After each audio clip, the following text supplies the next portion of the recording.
So let's take a look now. We've talked about grip style, how to determine the dominant core zone. So in order to show you that, I need to disrupt my core. And I'm going to disrupt my core. I'm going to go, these are my handle sizes. We're going to get into handle size today. You're always going to find that your lower core has the widest, is always going to be the largest. Your mid core is always going to be next, and then your upper core is going to be the last. It's going to be the smallest. So, and when you got the bats in the mail, you had three different sizes, three different colored tape. With your students, you're only going to be using one. We're going to go through that here in a little bit. So I'm going to disrupt my core by going to black, handle size, and I'm going to red. Red 2. Doesn't matter as long as I mix up and do the express on the wrong colors. And when you're doing the right balance express,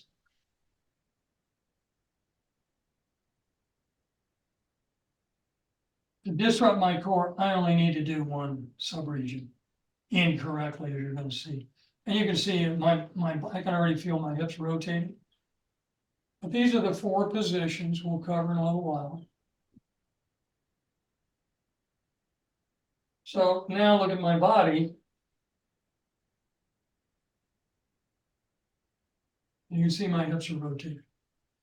So please take off any rings. If you're going to go through this with me, you're going to take off any rings you have,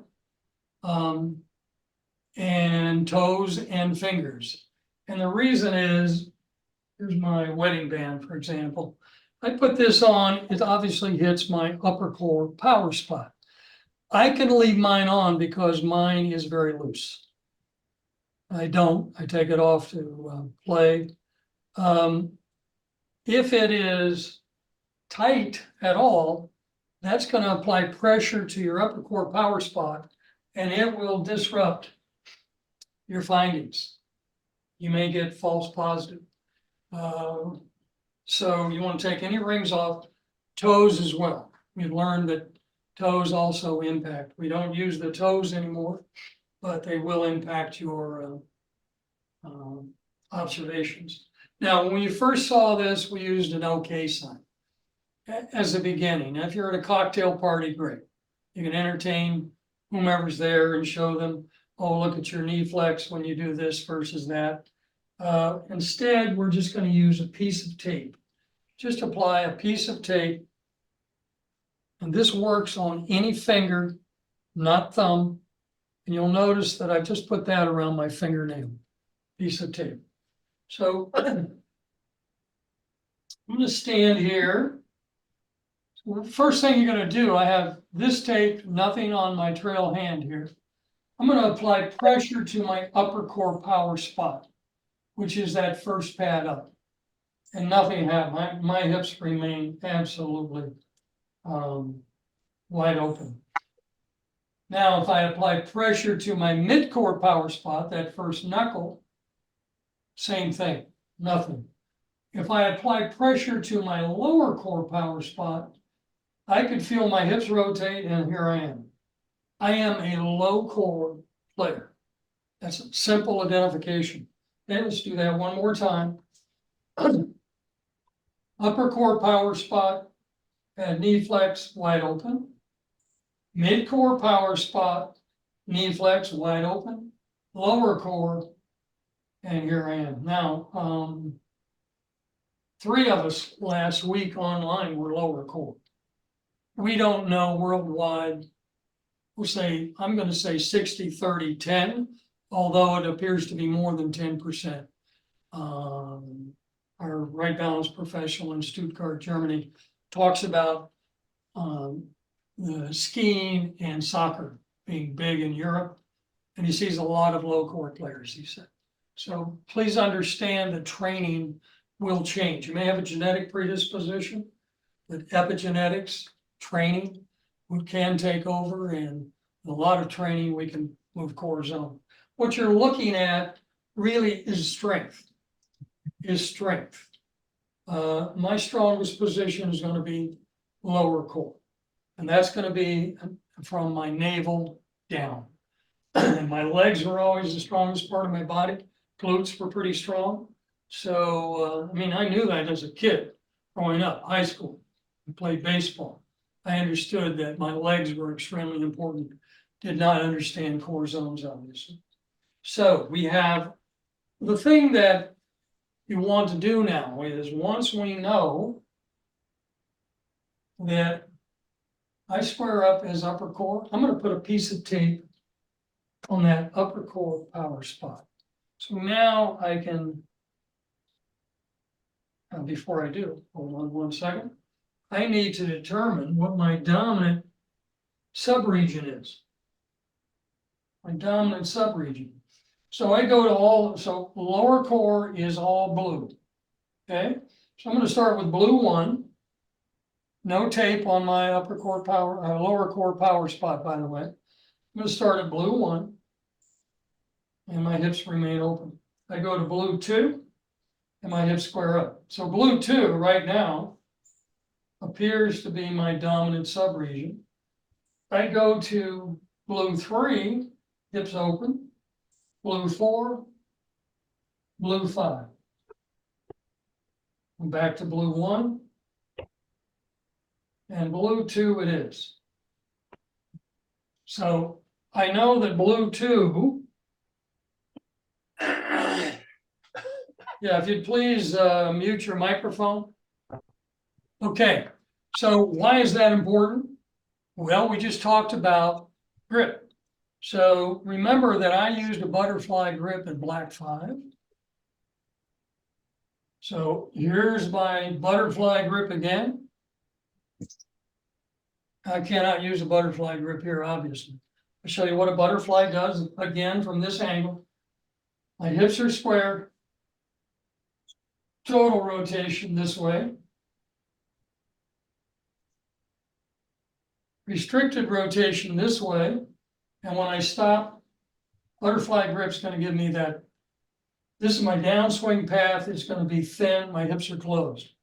However, if I have my backswing, now complementary grip, I'll show you this face on in just a moment.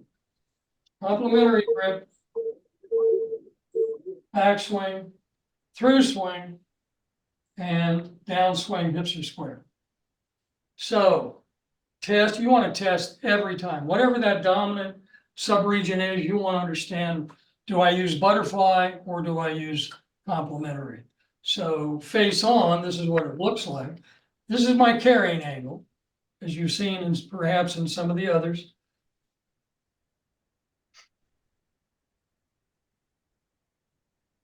Okay, that's a complementary grip. So all I have is opposing palms here.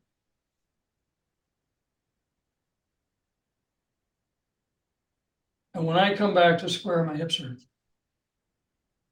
facing the target line. I should say my hips are absolutely square.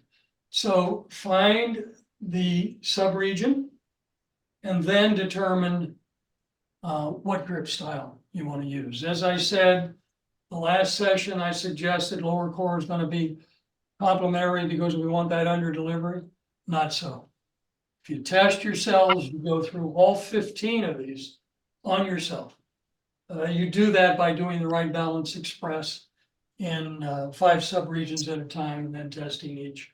I'll show you how to do that down the road. Okay.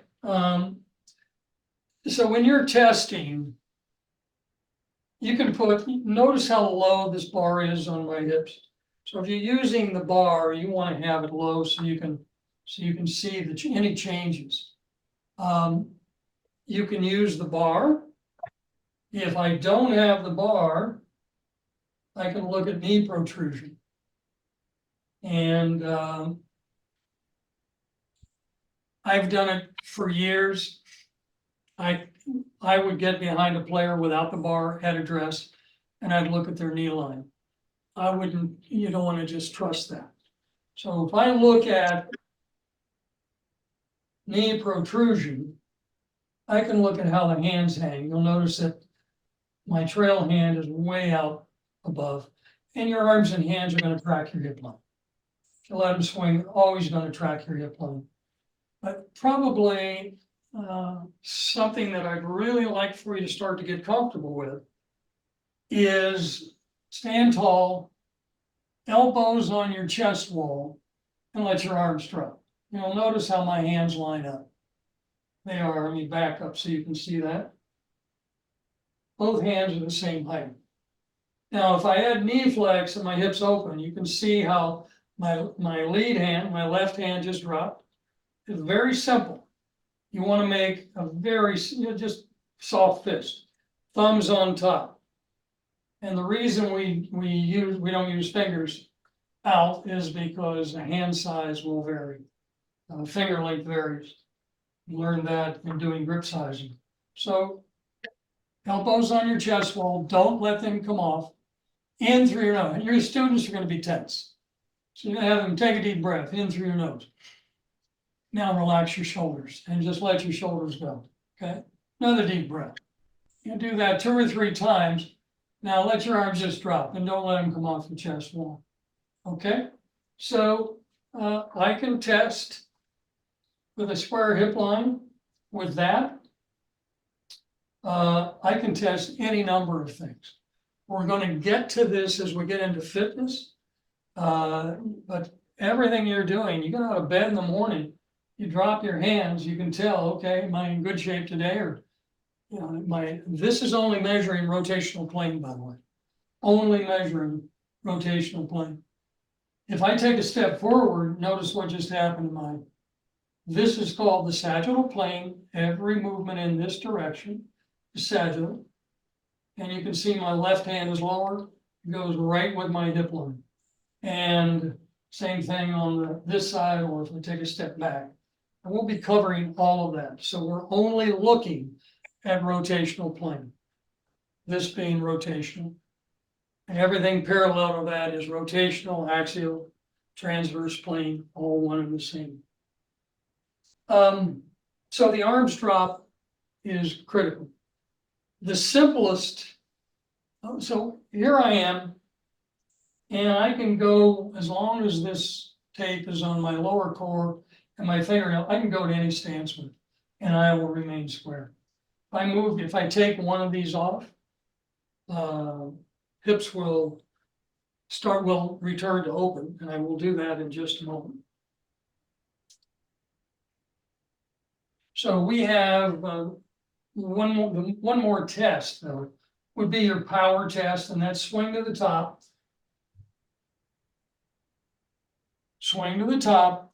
Somebody's going to come under, and you're going to apply, you'll come under and support the hands at the top of the swing and have your student test power.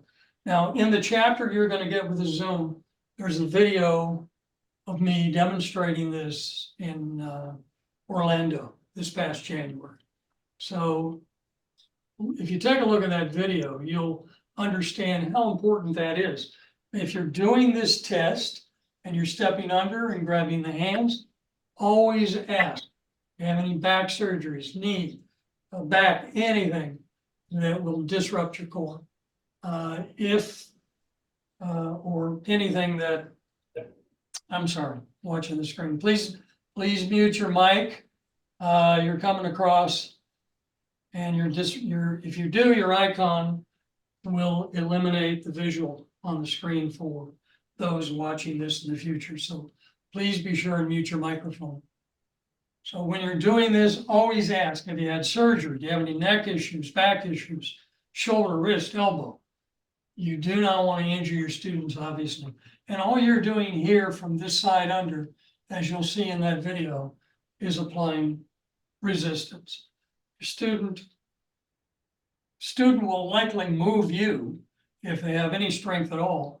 And when they're out of balance, you'll be able to move them. So just by changing where that tape goes. Very telling. That's more for your student than it is for you. They'll realize how important that power spot is.